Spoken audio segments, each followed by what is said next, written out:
welcome to Partha, Prabhu, and Uttama Mataji. Just spoke to them for a little bit and they seem like really amazing devotees, and I'm so excited to hear from them. So they're speaking about the male and female paradox. So this is exploring, understanding, and respecting our differences to create healthier relationships. So Partha Das and his wife Uttama Devi Dasi were married in 1971 and initiated together by Srila Prabhupada in 1973.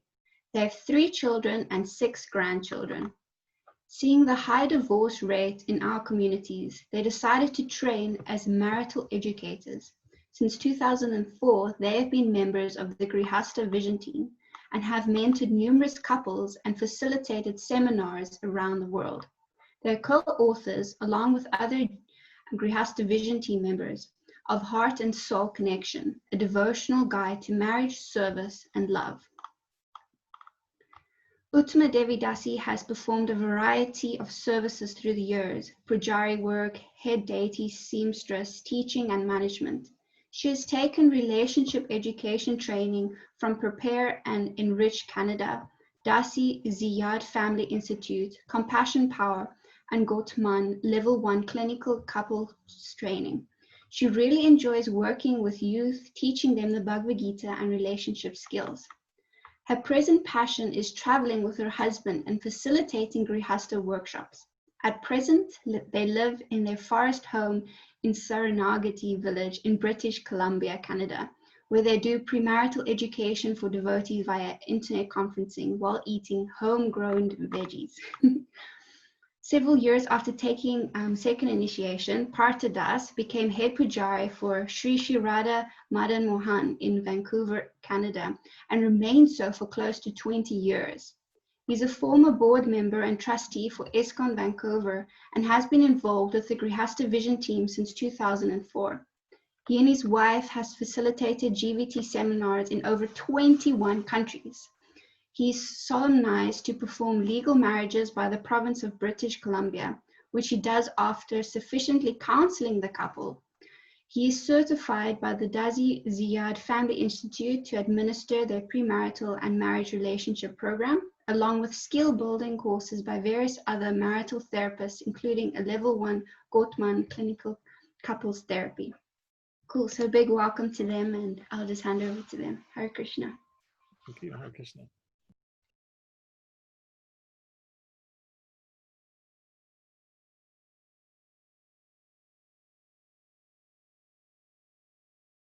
All right. Sorry, we were muted. We unmuted ourselves, sorry. So currently, unfortunately, we're not in our forest home in British Columbia. We're visiting my mother, but we're still happy to be with you.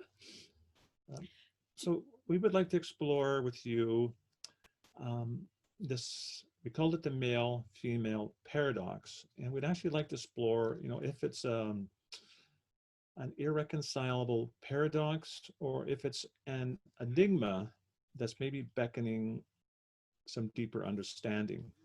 And from our understanding and experience, it is like an enigma, and it is something you need to understand.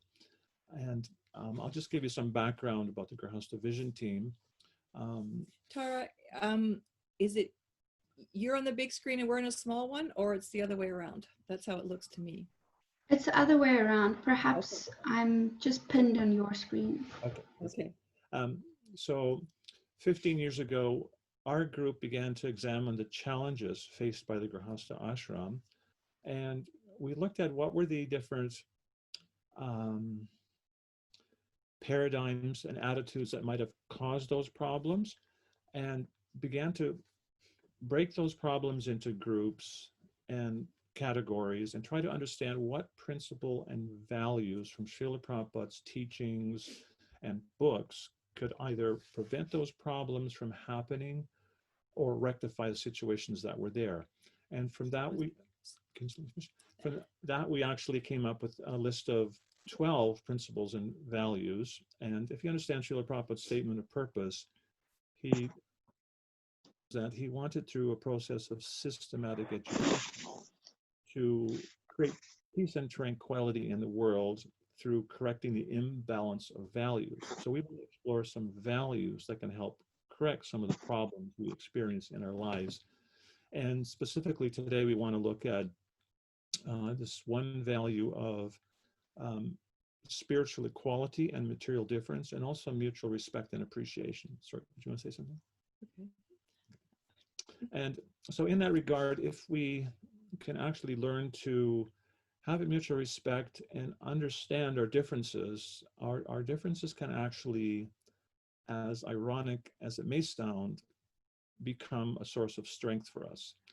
And I don't know if any ladies listening here you probably don't do carpentry. But if you do carpentry, and if you have, sometimes you have to adhere two pieces of wood together. So you can have two very smooth pieces of wood. You can glue them together, clamp them very tightly, let it dry. And once those two surfaces are dried and you think they're adhered very closely, sometimes a little tap and they can come apart. So generally what carpenters do, they'll put a little abrasion on the surface of both pieces of wood, so it becomes a little rough. And then they add the same glue those surfaces together. And when that glue dries, the bond is extremely tight. So those differences actually, in the same way, actually create a strong bond in our marriages. They're there for a purpose. They're there for us to try to understand and learn to respect and honor each other's differences and learn to work with them. So differences aren't always bad, but they can definitely present challenges until we figure each other out. And that's a big part of marriage, is learning how to negotiate and navigate your differences. And we've, in speaking with a lot of couples, we find that the first few years of marriage can sometimes be hard, trying to figure out how you're going to live with this different person. In the beginning of marriage, it looks like everything's perfect. We're in heaven. And actually what's happening it's called the honeymoon stage. Your body's producing endorphins and oxytocin, and everything's perfect. You feel like you're walking on a cloud, and it's a very wonderful experience. But that naturally subsides after some time. And as Uttama is saying, when that subsides, you begin to discover you have differences, and what are you going to do with those differences? And unfortunately, in the age we live in now, many couples come to that stage when they discover the differences. The honeymoon stage is kind of ended, and they see the differences a little profound. They start to think, well, maybe I married the wrong person. And some people actually divorce at that stage, which is actually tragic. When they just need some time to work through how they're going to negotiate their differences in relationships. Mm-hmm. So it's hard for me to tell how many participants we have here. We were going to do a little bit of a brainstorm. Oh, all right, I see. Thank you all for joining. What we're going to do is we're going to get you to pop some things in the chat. Now I see we do have a couple of gentlemen here. Thanks for joining us. So the first thing we're going to do is we're going to ask the ladies, what do you appreciate about men, in relationships? What do they bring to relationships that you really appreciate? So we're just going to get you to pop in some, words or short little sentences in the chat box, what you appreciate about men, ladies, and then we'll give the men a turn.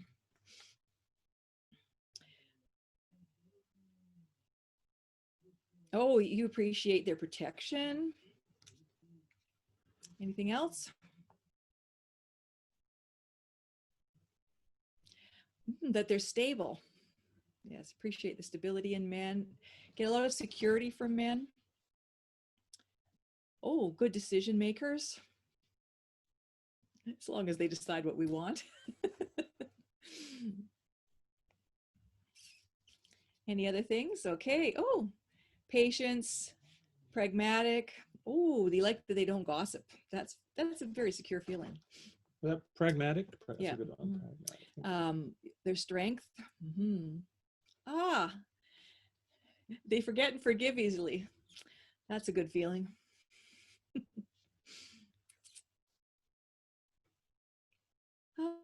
They don't very easily take things personally.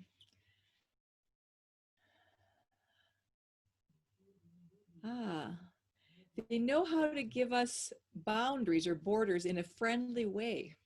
That's nice. At times they can be very sensitive. The sense of humor, not taking things so seriously. I know that's one of the things I appreciate in my husband, his sense of humor.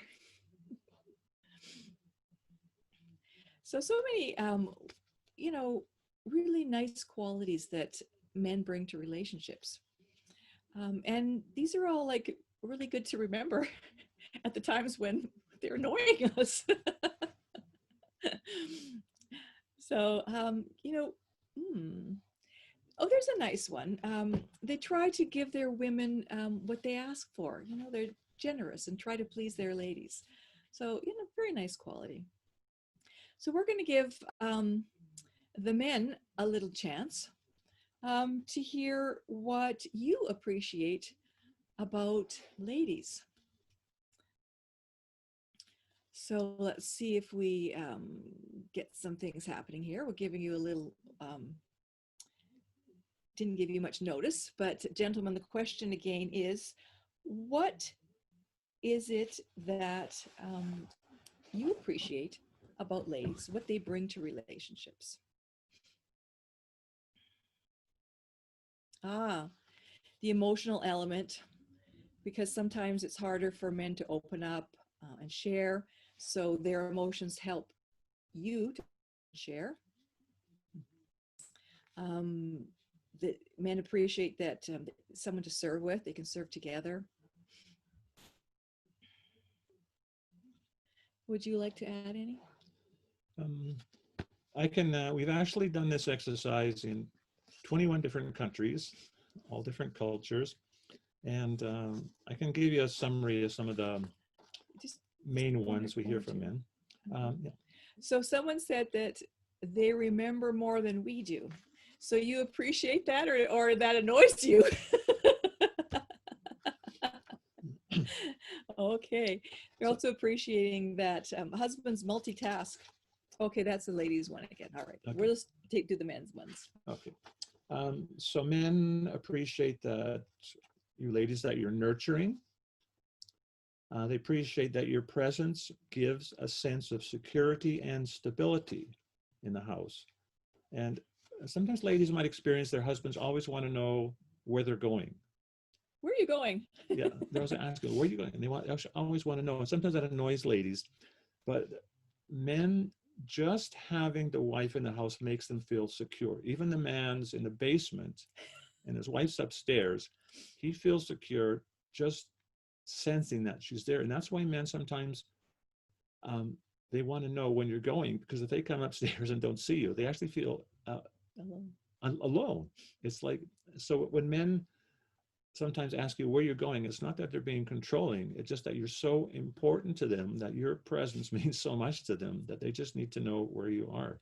So that's one thing we hear a lot from men, that they really just appreciate the presence of their wives in the house. Men also express that they appreciate ladies' emotional side. We hear a lot of men appreciate that their wives help them understand themselves more, that they make a house a home. They appreciate the affection they receive from their wives. They appreciate ladies' soft and gentle nature. And we always hear how men appreciate their wives' prasada. Still the way to the man's heart through the stomach, right? So,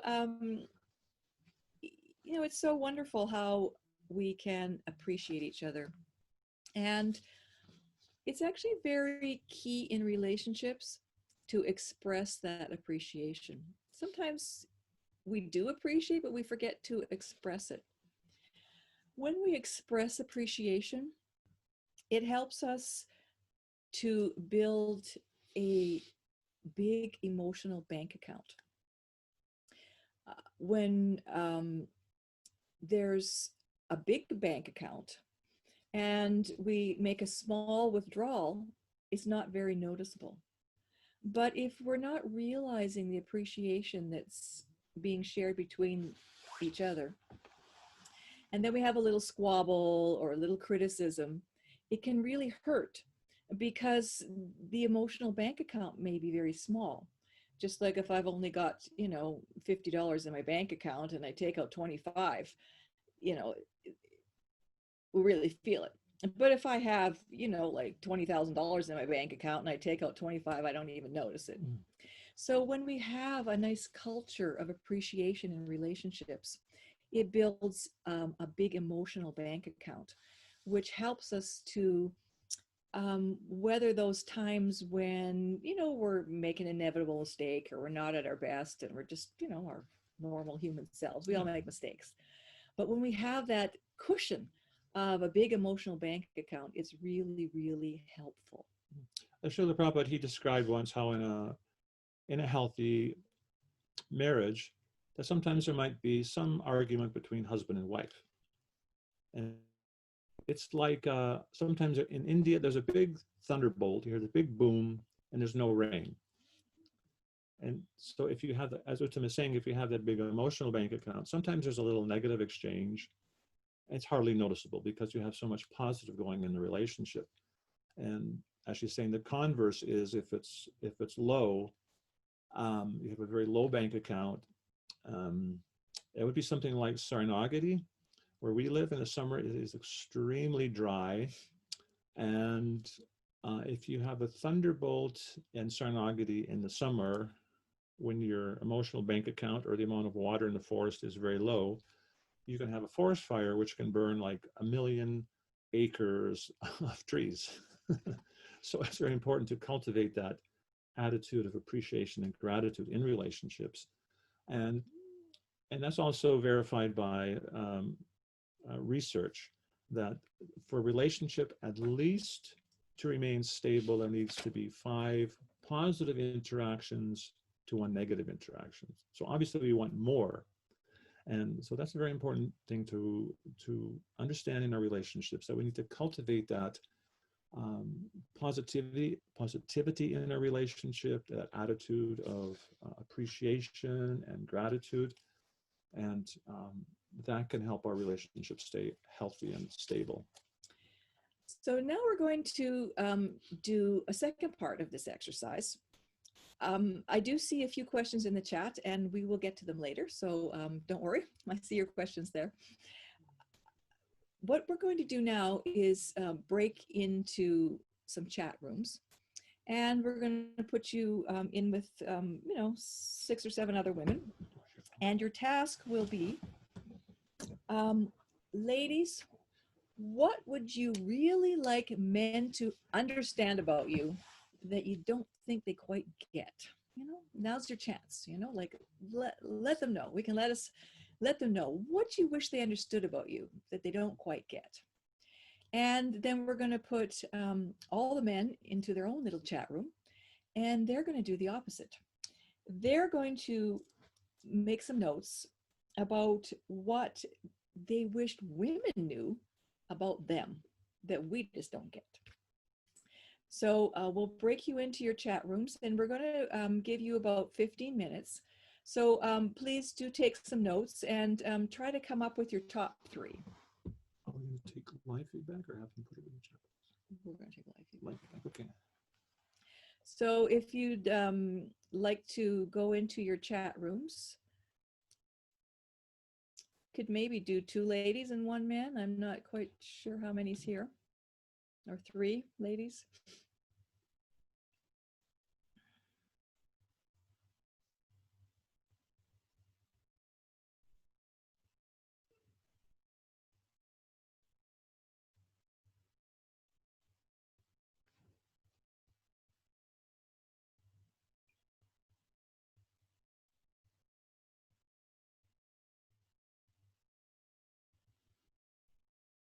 Sorry, I'm just busy assigning them to different rooms depending on whether it's male or female. So it'll just take a minute or so. Okay.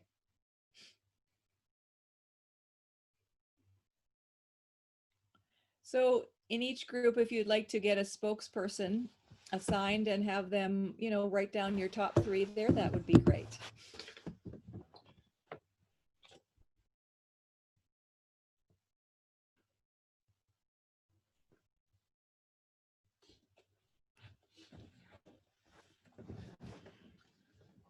I'm just going to try sign in on a different device. And if you see me sign in, can you put me in the men's group?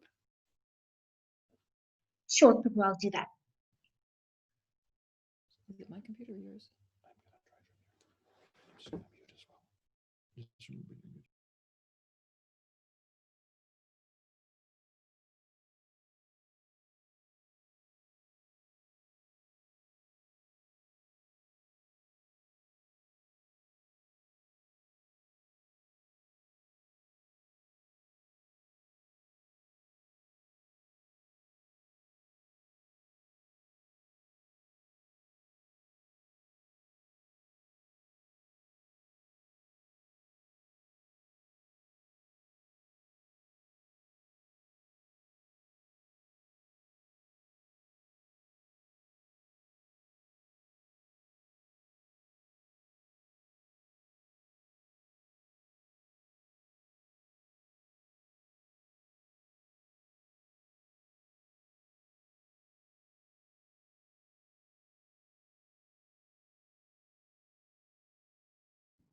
Hare Krishna, it's Prabhu. There's just a request if you could please repeat the questions. Yes. The question is, ladies, what would you like men to know about you, about ladies? And men, what would you like women to understand about you that they just don't get?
Hare Krishna is one of the moderators here. Hare Krishna, yes. I think I ended up in a room with one Mataji. Which one, Prabhu? With room 7. Room 7. I just want to quickly check some of the names. It's a bit difficult Yeah. to know whether it's a Prabhu or Yeah. a Mataji. Could someone just send me a private message, please, Atmadarshini? Tell me which whoever is a female devotee, and then I'll reassign you, please. Yes, I it's Kamal Purohit. Okay, sure. I'm going to So- leave the room and then I'm going to reassign you to another room. So sorry. Okay, okay.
Hi, Krishna. If you've just joined, everybody's off in little chat rooms. So maybe in a minute they will assign you to a chat room and you can go and join some of the other ladies.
Hare Krishna, when the time finished, are you gonna bring us back or you want us to get out from the small group?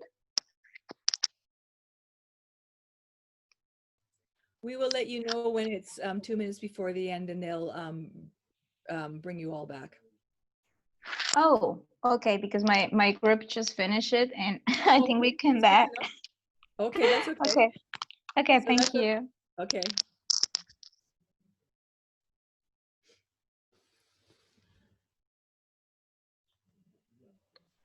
Hare Krishna Mataji, we've come back from the breakout room and I've just posted the points that we've discussed.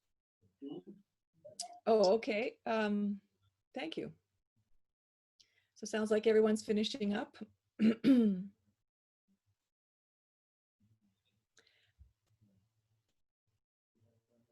So Atmadarshi, maybe you can just ask everyone else if they can finish up and write down their points and head back to the main room.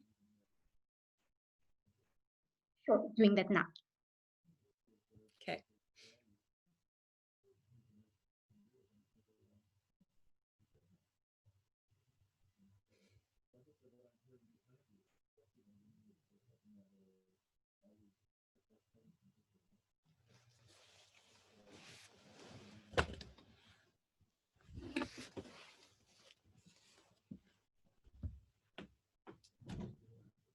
The ladies are finishing and they're popping in things in the chat.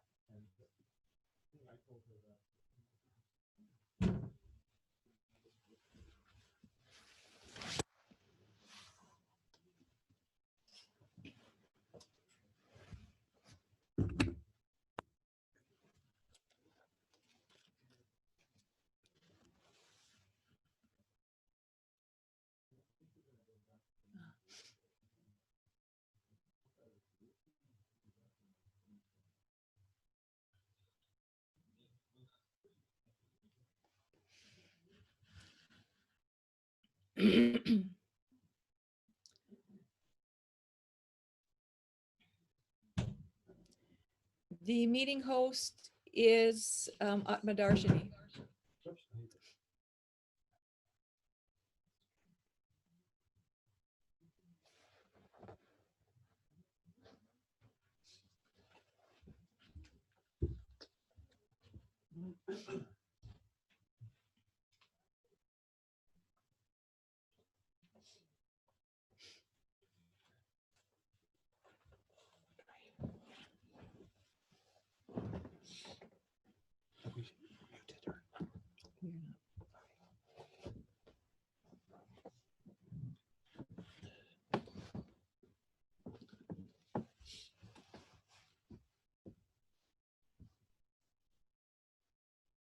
doesn't go up too, we can scroll back up to see it.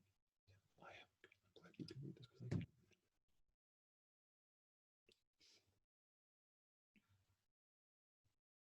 Can you use the mouse to scroll? They're putting their feedback in the chat. Somebody did just put Okay. it in after they finished. So maybe we can ask us. Makes it more interactive. And I can't read those from here.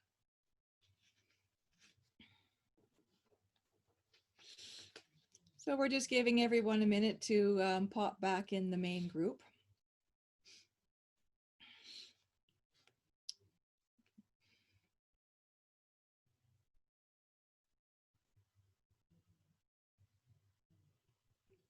I saw Sunday there. Yeah, me too.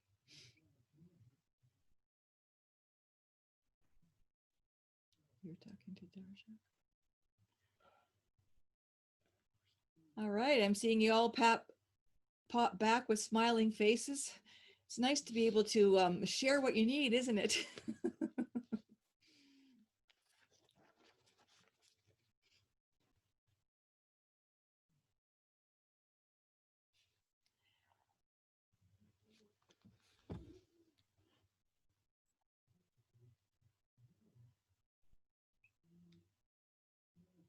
All right. So I'm assuming that we're all pretty much back in here. I hope you had lots of fun there in your little chat rooms. So we have one group, they popped in 6 little points that they came up with. If any others of you would like to share your conclusions, you can pop them in the chat, or you can raise your hand and we can hear a few from your group. What would you like to do? Anyone would like to raise their hand and we can put you on speaker? I'd like it if you raise your hand and then we can see your questions.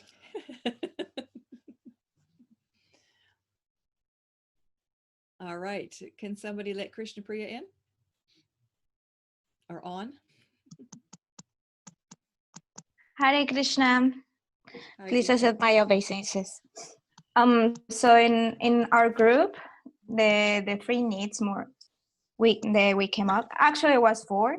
It was the first one to realize that is to give more importance to the needs of her when she's asking for something that is important for her, because sometimes he just putting it aside and then she gets super frustrated. Well, You're saying the women get super frustrated. we need to pay more attention to your needs, is that correct? When we're stating the needs, we need you to listen up and feel that it's important, right? Exactly. Yeah, right. Yeah. Going to this tendency of the men that he take everything super chilly and light, and sometimes the women feels that he doesn't give the importance. To understand your needs are important and pay attention. Okay. Yeah, thank you. The second one is sometimes the husband says, "Oh, you don't understand me." So the wife wants to make him know or acknowledge that she's willing to learn how to communicate with him and understand him and have a better communication. So he has to understand. Did you understand this? So you need us to know that you're willing to try to understand us. Yes. Okay. Yes. And the next one sometimes is that the wife wants to let know the husband that sometimes she just needs to open up herself and express her emotions without him fix her problems or give her any advice. She just wants to be listened.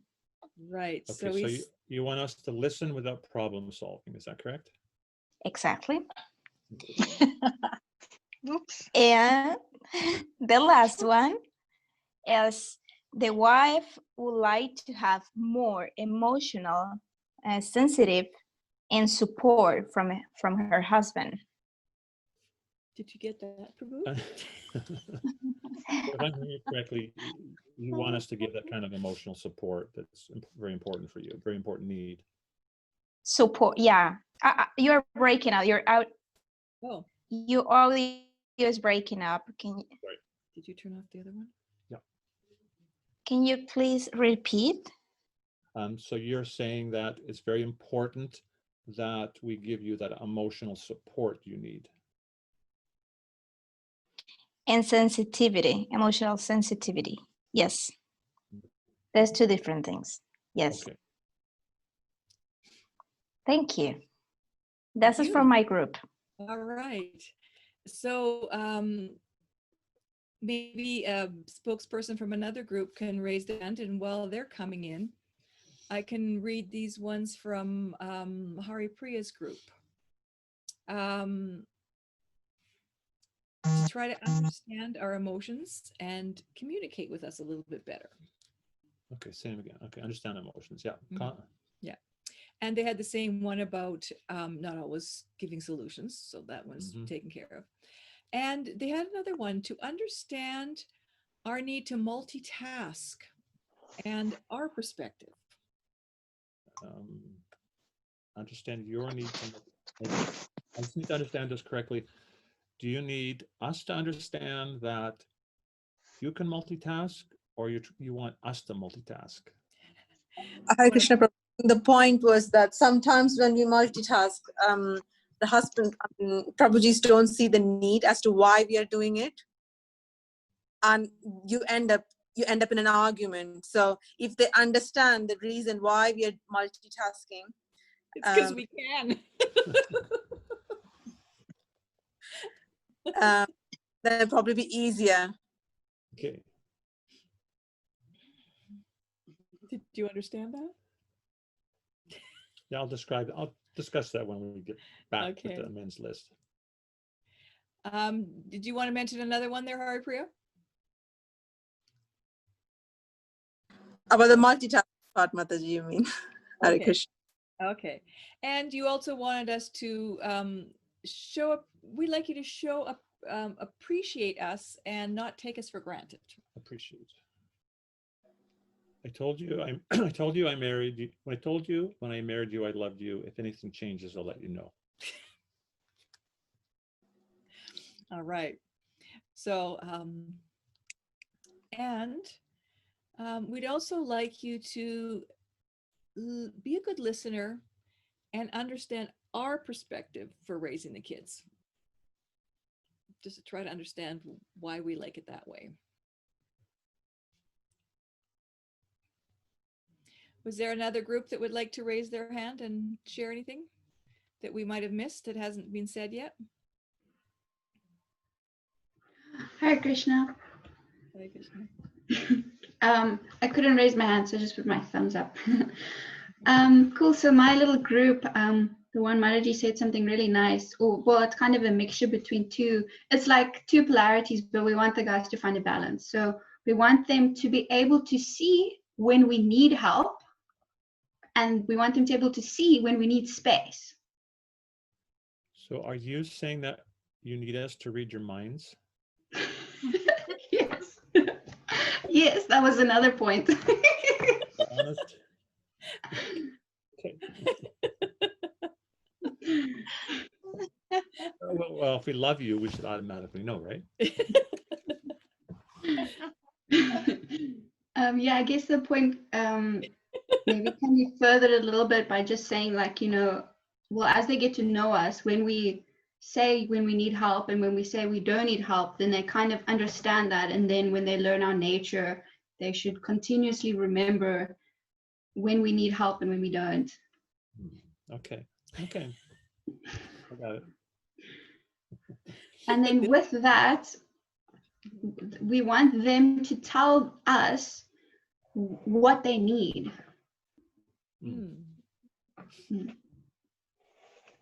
And like basically also just communicate better.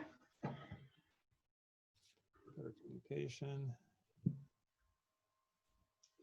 And to also be more serious in the sense of also taking like the parent role.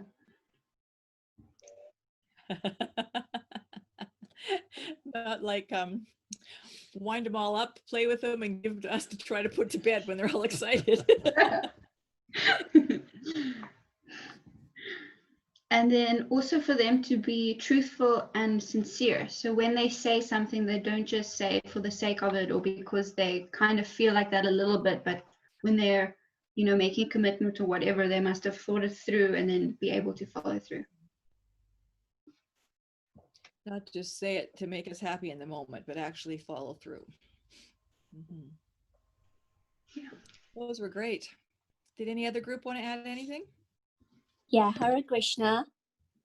Hi, Krishna. Hi, I wasn't able to raise my hand, so Okay, you can. I was with just one lady, so we actually struggled with it surprisingly, and so maybe that's saying that how wonderful our husbands are, because we had felt there wasn't really much to comment on, but the one thing that we both shared was that that's like, for example, if our husbands say that they are going to be back home for a certain time because they're working or gone out for a run or cycle, and they don't sort of stick to those times, and that's happening on a regular basis. So for example, my husband will say, oh, I'm going out for a bike ride, we'll be back in an hour, and then he's not back for 4 hours. So naturally I'd feel, and he doesn't feel he has to always contact me because he's just in his own zone.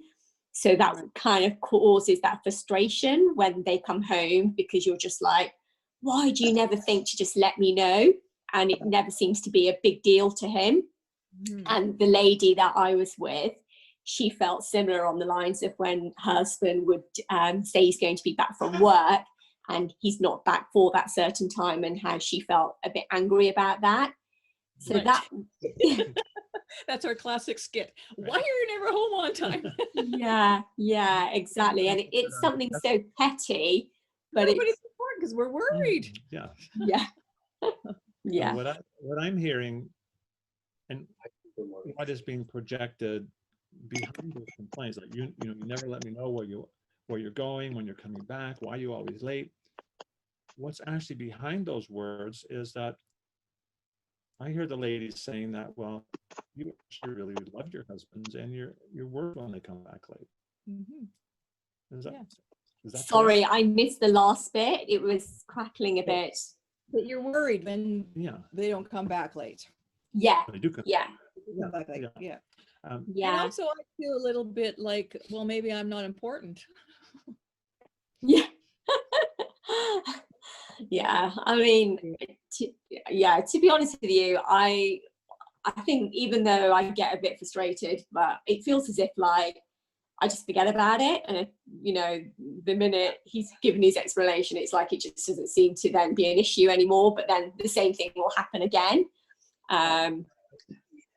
We'll just give you a little tip here.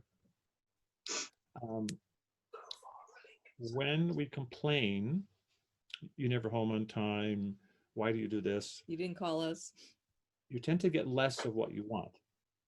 But if you can say what you need with compassion, if you can say to your husband, when you don't come, when you phone me, oh, I'm sorry. You can say, when you don't come home on time, I feel worried about you, or I had plans that I made for something for us to do together. And it's disappointing that we weren't able to do that together. Identify more with that than if you get a criticism. And so that's a simple dynamic that can help improve relationships and help to bring your interactions more into the mode of goodness instead of in passion. I know that's a good point. We'll talk about that a little bit more later. Yeah. Thank you for your input there. Did we get something from all the groups, or does anybody else have anything they'd like to come in with that we haven't already mentioned? Hare Krishna. Hare Krishna. So we just had 3 points to share, and some of them were related to like personal relationships that we have with men in our lives, and whether it's a father figure or husband, and then others were more general community, men in the community, women in the community, okay, nice angles. Community. Yeah, so the first point was when men withdraw, it makes us feel unsure and insecure. It's as if maybe it's unspoken, but it could sometimes feel like, have we done something wrong? And what would be really helpful is if maybe they just took the time, they didn't have to unpack what they were going through, but perhaps just saying, look, I need a little bit of space to think about something, and, you know, I'm okay. Yeah, I'll get back to you. So that unexplained withdrawal makes you feel very isolated and insecure. Is that correct? Yeah. Mm-hmm. Yeah. Mm-hmm. That's correct.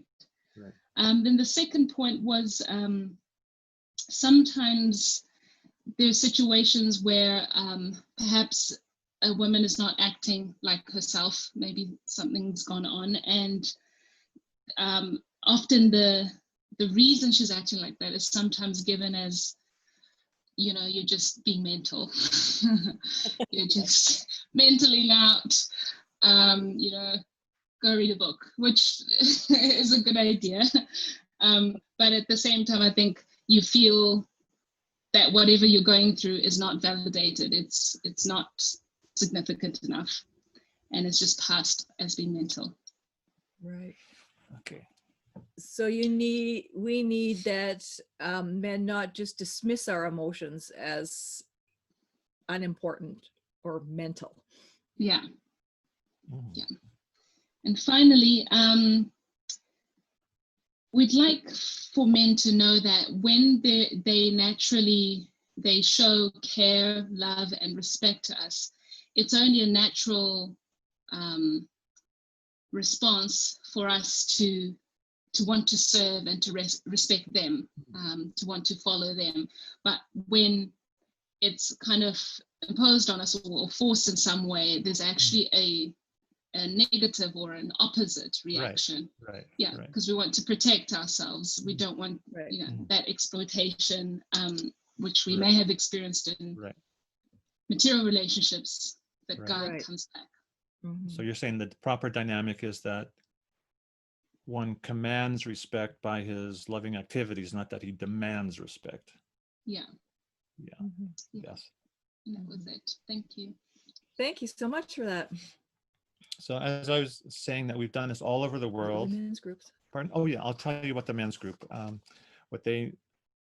Now we'll hear from the men, what they like, what they always wanted from us. Right. So we did hear that men need respect, and that's very important for men.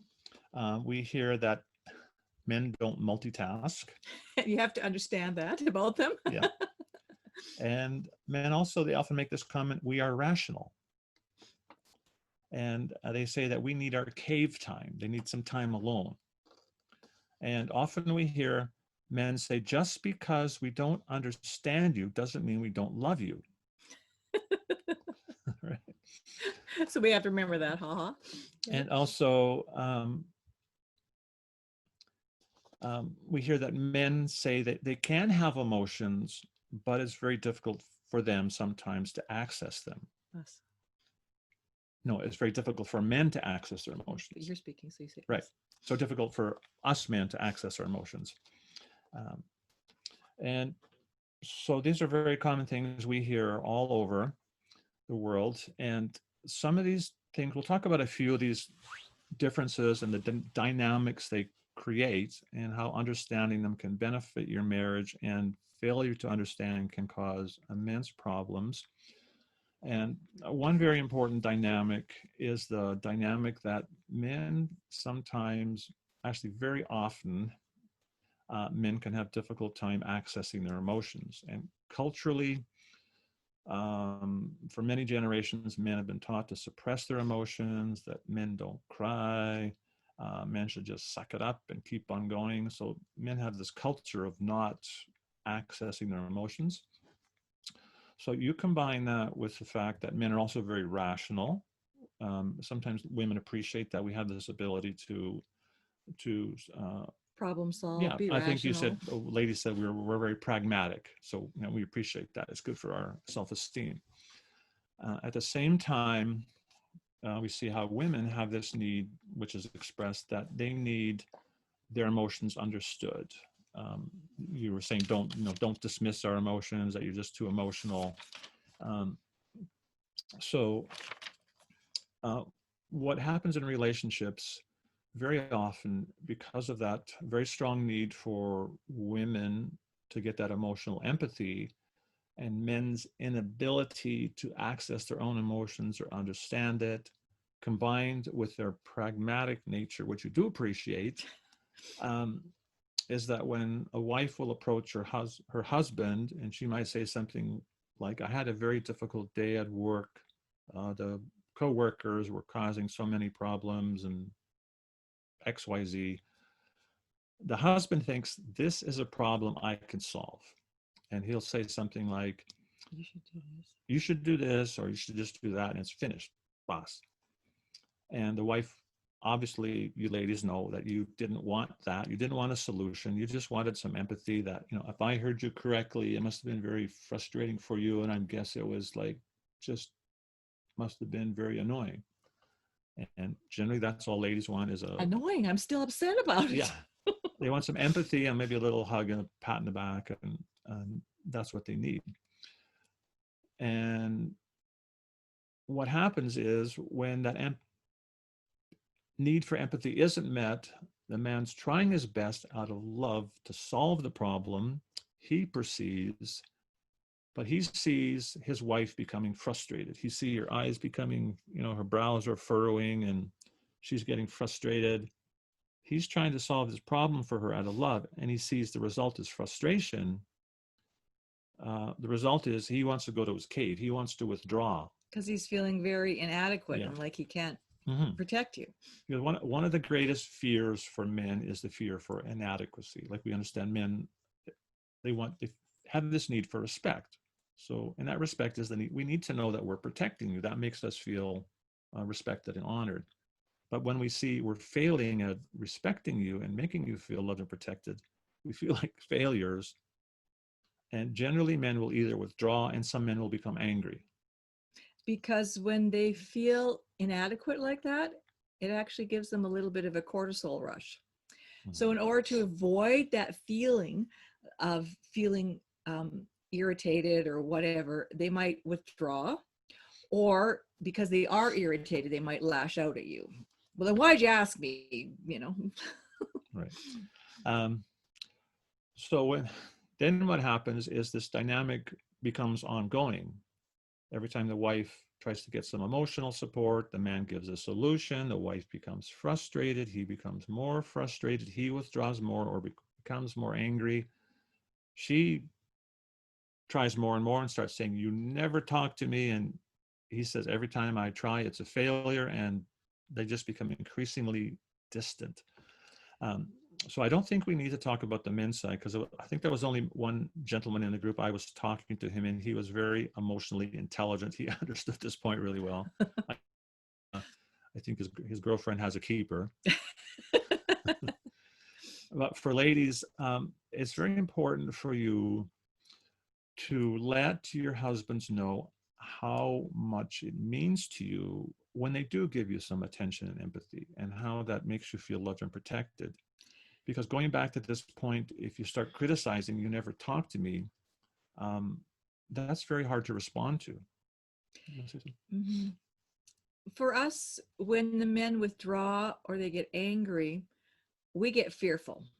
Like if a man yells at us, that's when we get our cortisol rush. We're going to be getting scared. So it's not a good feeling. It's also not a good feeling when they withdraw, because for us, isolation is terrible. I don't know if you guys remember when you're in elementary school, you know, if someone's mad at you, one of your girlfriends, they say, well, I'm not going to play with you. Whoa, there's nothing worse than that. You're going to be all by yourself, you know? So it's kind of like it's a fear for us to be in isolation. So we try to overcome that fear by, you want to keep talking. They want to withdraw until they can collect themselves maybe, but we're starting to get scared. So we're pursuing. So we have the same pain, just for different reasons. And because the reasons are different, we don't often understand what's going on. And it's kind of like an invisible dynamic that's happening underneath that we don't always get. So it's really good to become aware of why each other is doing that. because then we can take the steps to reach out and provide what's missing. I think it's very important for men to understand women's fear of isolation and to understand that not giving them that emotional support is extremely isolating for the women. And it's extremely important for women to understand that they have to be very careful not to trigger a sense of inadequacy in their husband. So again, not to criticize what you're not doing, but to say how much it makes you feel loved when you do get what you need, how to express what you need in a compassionate, constructive way. So in that way, you both get what you need without triggering each other's fears. So like my husband was saying, it's only one man listening in, but I'm sure later on some men will listen in. I'm sorry, can you repeat the last one? I really didn't get what he said, the women we need to understand from men. It's been hard. What you need to understand? She didn't hear. Speak slower.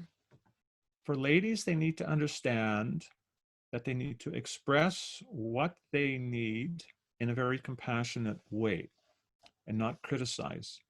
Because just as you fear isolation when men don't open up emotionally, they very much fear seeing you unhappy. So if they see, if we perceive we're making you unhappy, generally men will withdraw or some will become angry.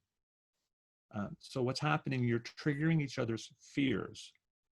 So for ladies, it's very important to, again, say what you need with compassion and love. And one thing the ladies were saying that how we should kind of mind read, and they said, well, if we say we need something once at a certain time, we should know that that's the time to do that whenever you need it, even though you don't really say it. But trust me, it doesn't work. You just need to say, like if it's the issue of your husband opening up emotionally, and it's not something that's going to happen overnight, and you may wish it's going to immediately change, but you have to encourage your husband by telling him how much it means to you. And how you feel protected. Because men are not opening up because they're feeling inadequate. But if they can learn that when they give us emotional support and compassion, that we feel protected, they can grasp that. Yeah. And they can go, oh, I can do that. And also it's very important, generally, if you tell a man, let's talk, he's immediately going to become fearful. Can we sit down and talk? He's going to become fearful. So but if you can say, can we sit down and have a discussion about how we can connect? That's going to resonate with him, because we're both looking for connection, and it happens in different ways according to our different natures, which is different between men and women. So men can identify with connecting, not so much by talking. And naturally, one thing, and if we tell, as marital educators, if we tell men, well, you have to learn how to talk, you have to learn how to be emotive, they're going to feel like, well, they're trying to make me into a woman. And that's a big fear for men. But if you tell a man, we'd like to help you actually connect with your wife in a deep and meaningful way. And communication is a part of that. It's a part of that equation. Men can relate to that. And when men feel connected, they'll naturally talk. And surprisingly enough, sometimes when we're connected, we get quieter. So it's more about, finding the way that you're going to connect, and then you'll be able to work out your communication problems. I would like to say that, did you want to elaborate on that a bit more? I was going to go slightly different direction. I was just going to say one thing was very interesting. Prabhu said in a conversation once, he was in Hawaii, he was talking about love. And he started by saying, everyone loves their body. They take care of it to be healthy and strong. And Prabhupada said, we love the body because of the presence of the soul. And he said, no one cares for a dead body. And he said, why do we care for the soul? He said, because the soul is Krishna. The soul is connected with Krishna. And he said, similarly, why do we care for others, our spouses, our families, our communities? And again, he said, because of the presence of the soul. And he said, in this way, that love goes to Krishna. So actually, when we have deep, meaningful, healthy relationships, that loving exchange is actually also going to Krishna. And that's important to understand, that your relationships are not just about you and your spouse, it's about you and your spouse and Krishna. And in that conversation, Prabhupada said something very interesting. He said the interruption in that connection, he said it's illusion, it's Maya. And so we can actually understand how not understanding each other's needs for connection, it creates this illusion that that I think you're from Venus and I'm from Mars and that's it. Like, forget it. Immediately there's this illusion that we cannot connect, and it just completely can either destroy relationships, or you can end up living in parallel, separate worlds, which I don't think Krishna and Srila Prabhupada wanted us to do. And he wanted us to have healthy relationships and exemplary marriages. Mm-hmm. So these kind of dynamics, if you can understand them and learn to honor the differences in each other, it'll very much strengthen your relationships. Mm-hmm. So we were talking a little bit about how women easily multitask, and we want the men to understand that we can. And I think the converse often is men, I don't know if they brought up in this one, but that they don't multitask well. They like to focus on one thing and get good at it. So it's a bit of a problem sometimes when we expect men to multitask. It kind of, we want them to switch gears really quickly, and they're not designed for that. Mm-hmm. So when we want to bring something up, it's to our advantage to choose the best time when we can be heard, because we have to help each other. I have to help him to give me what I need. It's not that I just sit here and I expect you should know it all and give it to me. I have to help him to give me what I need by letting me know that, yes, maybe yesterday I didn't need help cooking dinner, but you could at least ask me today, because maybe today I need help, you know, but you're supposed to know that. It was just yesterday I didn't need it. We have to remember that we are bhakti yogis. We are not mystic yogis. We don't mind read that well, either one of us. So it's kind of built in this where men get triggered by feeling inadequate.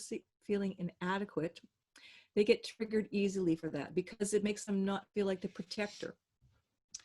Whereas us, we can get fearful if we're isolated. So that kind of dynamic can play out differently when we need something. When we get fearful, we tend to like push for it. And right now, but the man can't always switch gears that quickly. They'll start to feel inadequate. So it's very important. We hear sometimes men, one of their requests is that women need to understand we need you not to be frenetic. Frenetic? Like we need this right now. One of the best things women can learn is a soft startup. When you want to broach a new subject or you want to bring up a problem, very important to start soft. Just like, oh, I was wondering if, or is it a good time, or, you know, start soft and make sure, you know, it's the right time, and you'd be much more successful. Because it's really hard for men to just do these abrupt changes to things and switch gears and hear you all of a sudden. So that's a very good tip. And the other good tip is when we need to express something, to try to word it positively as a request instead of just lashing out with a complaint. Because again, we just start complaining. It makes them feel like, oh my gosh, I'm not very good at being this husband thing. I'm a pretty bad husband. I should just get out of here. Or you feel really bad about yourself, so you get defensive and emote back. So those things are not productive for good relationships. So another way we can understand that kind of invisible dynamic is to understand that it's much better to request. Because number one, if we just complain, we also there's this underlying expectation that they're going to know what we need because we're complaining. So they might understand they're not pleasing us, but they still don't know what we need. So complaints aren't so helpful for men. It's much easier if we can request exactly what we need. You know, when you come home for work, could you just, you know, pop in and see if I need help? And if not, if I'm okay, then you can go on and do your thing. But if I need help, I'll let you know. So in that way, he knows. He just has to like pop in every night and see if I happen to need some help then. So it's much easier for them to understand. So relationships are a dynamic, and we need to work together as a team to help each other give us what we need. And we should open up for questions. I think one of the points the ladies brought up is that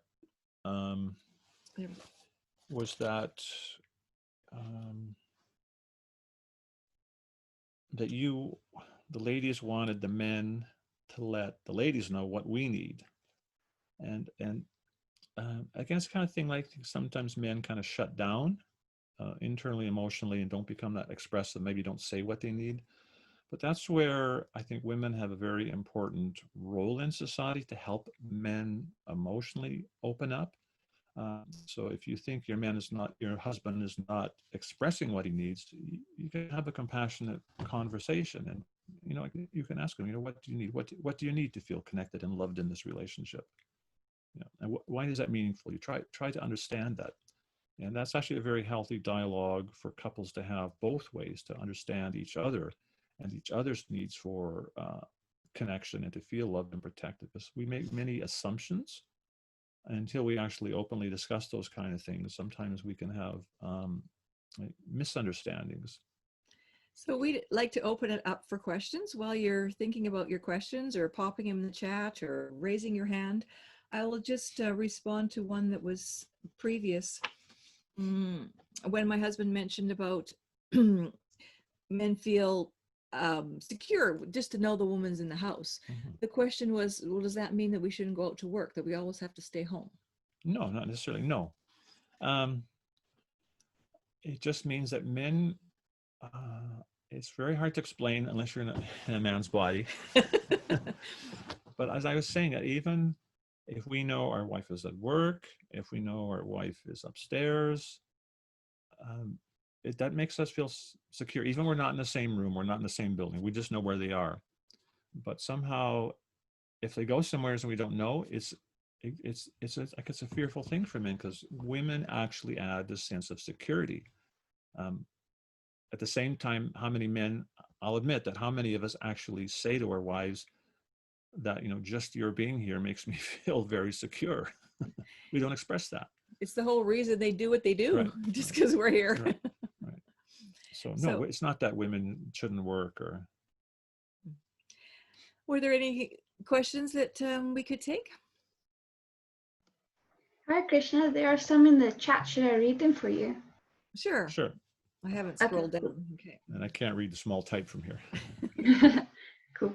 So how to overcome the feeling that as a wife, I have a lot of work to do, from having a career, converting house to home, and playing pivotal roles in raising kids. I always go with the thought that as bhakti yogi, my role is to serve, but sometimes the tiredness kills me managing everything. How can I stop those little triggers of comparisons? Well, that requires you have to balance. And it's very important for grihastas to understand that all those aspects of your life are also devotional service. You're looking after your family's devotional service. Maybe you have a career to maintain your family, that's devotional service. Obviously, your service in the temple is devotional service. But somehow you have to balance all those things in a very healthy way. Go ahead. And we need to be intelligent to not get stuck in the manager mom syndrome. We need to learn how to pass off responsibility. And sometimes that might mean that everything isn't done perfectly at first, but we need to, request that, can you take charge of this and organize that, and, try to divvy things up a bit. Because just because your husband doesn't have the initiative to do something, it's probably because he doesn't see that it needs to be done. But if you can request him what you would need and how that would offer value and support to your life, and spell it out to him step by step what he needs to do, I think you can alleviate some of your tiredness, because it is actually not only physically draining, but it's emotionally draining to have to be the manager of absolutely everything. And so we need to get smart on that. And there's starting to become books out on how to manage that. Look up manager mom syndrome and you can get some tips off the internet. So don't stay stuck in that role, but do keep your service attitude. Just be practical, and also understand that you need self-compassion, that you can't do everything. And also you have to have the compassion to teach your kids and your husband how to do those things too, because they need to learn it also. So we can take maybe another question. I'll just say one other thing. Our god sister Krishnanandini, many of you may know her, she wrote this nice poem about Grihastha life. And there's one line that says how we should to say what we need with respect and to listen to get the most effect. So we do have to find out what we need and be honest in our relationships, but to say it with love and respect and compassion, and then naturally there'll be that loving reciprocation to work those things out. And Grihastha life, it is a challenge, but if you don't have the proper loving reciprocation, it's going to become like the burden of the beast. And Prabhupada said there's a burden of the beast and there's a burden of love. It's completely different. So if we cultivate that healthy, reciprocal, devotional attitude, it can transform our relationship. All right. You want to take another question there, Tarly? Yeah. I feel it's so funny that men are very logical, but we have to tell them what needs to be done at home or etc. Well, you might not have to tell them how to fix the car, but it's just, Yeah. Cool. So this person says, Bhagavad Gita introduction. Prakriti is female and she is controlled by the Lord, just as the activities of a wife are controlled by the husband. Prakriti is always subordinate, predominated by the Lord. Who is the predominator? What does the activities controlled by the husband mean, and how to explain it when doing outreach? I often read the Bhagavad Gita with new girls that I'm helping along in Krishna consciousness, and this section is always hard to explain to them. So we understand in the highest context that we are all Prakriti, that we just have these physical designations of a male and female body.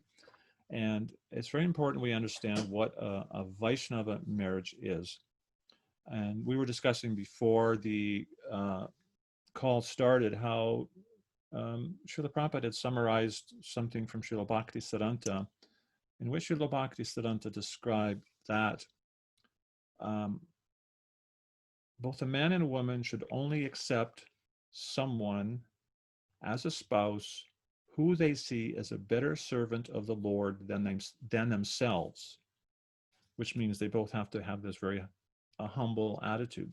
And mutual respect. Mutual respect. And it goes on to describe that neither can demand any service from the other, and neither has any sense of proprietorship or right to the property or the service of the other. It's a very interesting article. So it presents a very egalitarian, balanced view of marriage in a Vaishnava context.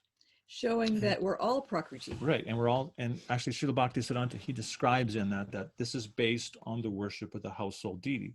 Krishna is the boss, and we're cooperating together to serve the boss of the house, Krishna. He's the Lord, he's the controller. We're actually both Prakriti serving Krishna.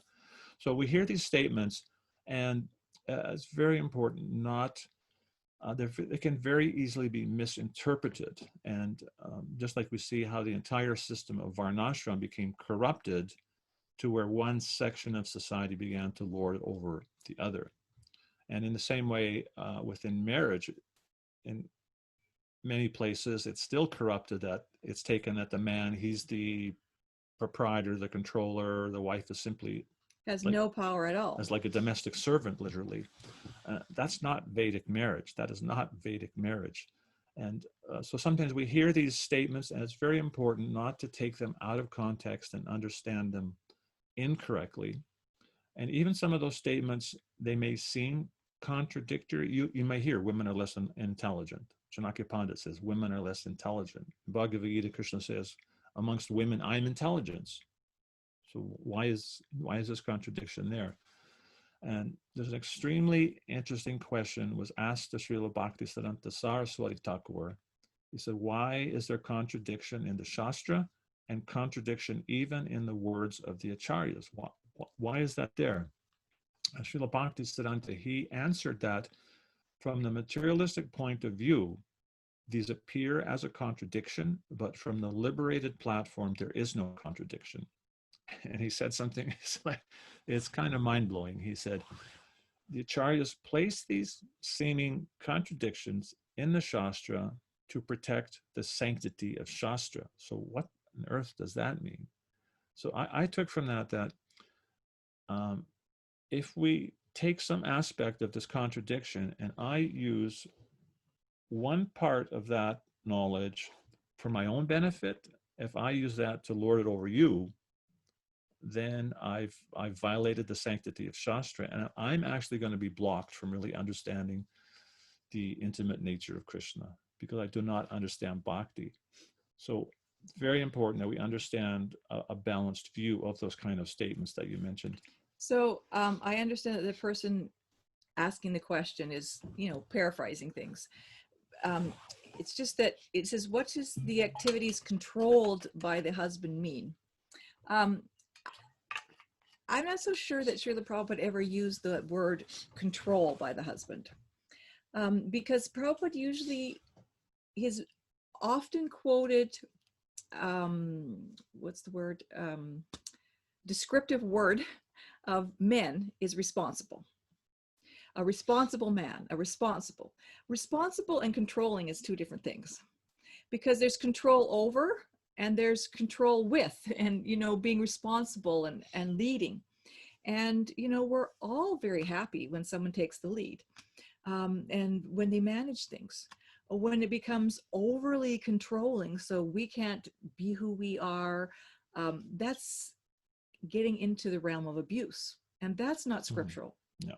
It's taking responsibility for protection is totally different than controlling. Mm-hmm. So when I think that we have to see it in that light. I'll maybe leave that one at that so we can take a few more questions. Do we have time for one more? Yeah. Okay. Cool. So how to deal with a husband who takes any request, no matter how carefully worded, as an offense that he is being mothered. How to clarify to him the difference between a request of a mother and those of a wife.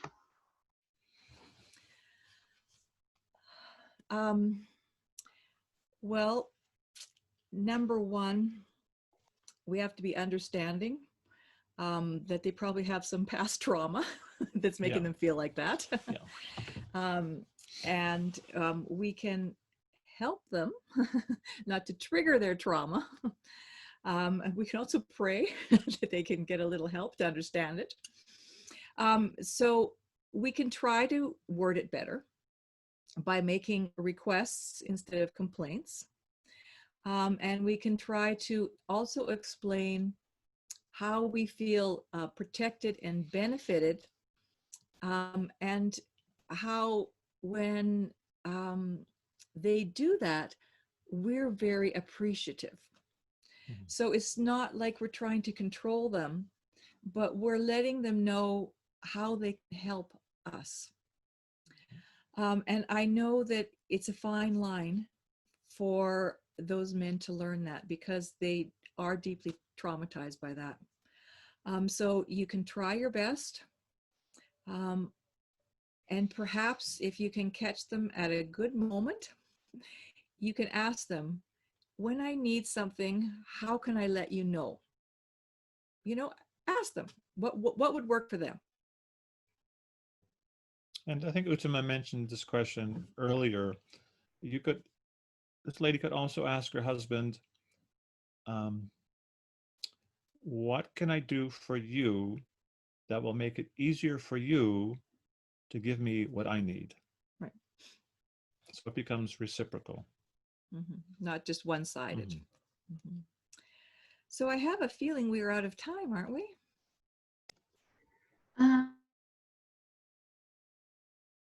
We have one more comment, if that's okay. Cool. So it's a comment, but I thought it'd be nice if you can just share or elaborate. So she says, thank you for your very wise insights. What I'm taking from this is to be compassionate and respectful. If as wives, we can verbally affirm to our husbands at least once a day, if not more, how grateful we are for their love, protection, positive qualities, will help our husbands feel adequate and that he is good enough for us. We will get what we focus on. If we focus on their good qualities, we'll get more positivity back. But if we keep focusing on their faults, we'll get more of those. Yes. Very good summary. Thank you. That means a very good student. They got it. We'd like to thank you for, I feel honored to be invited to participate in this Lady Sangha, so thank you for that. And I'd invite you, they'll probably place a link on the Facebook or the website here to our website, and there's all kinds of resources available for grihastas to take a look at. VaishnavFamilyResources.org. And if you do have any questions, you could, that are very pressing to you, you can pop them in the message box of Facebook under Grihasta Vision Team, and we'll surely get back to you. So there's another option for you. So thank you very much. Sweet. Oh, sorry. Hare Krishna. Thank you so much for joining us today. We feel really honored to have you here speaking with us. And thank you, Prabhu, for being the first Prabhu on our Vaishnavi Sangha. We definitely appreciate having you, and for the open mind, and also just for us to understand men. I really appreciate it. And on behalf of the Sattvi Sangha team, thank you so much. Hare Krishna. Hare Krishna, thank you so much. Hare It has been Krishna, so thank you so helpful. Hare Krishna. It was wonderful. Thank you so much, Prabhuji and Mataji. Great to be with you all. Thank you very much. Thank you. Thank you, Hare Krishna. Your time again.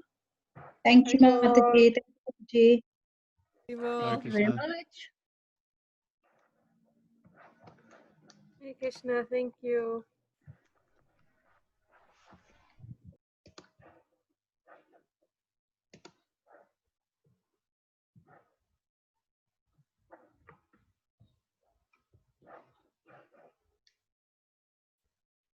Hare Krishna. Uttama and Partha, thank you very much. I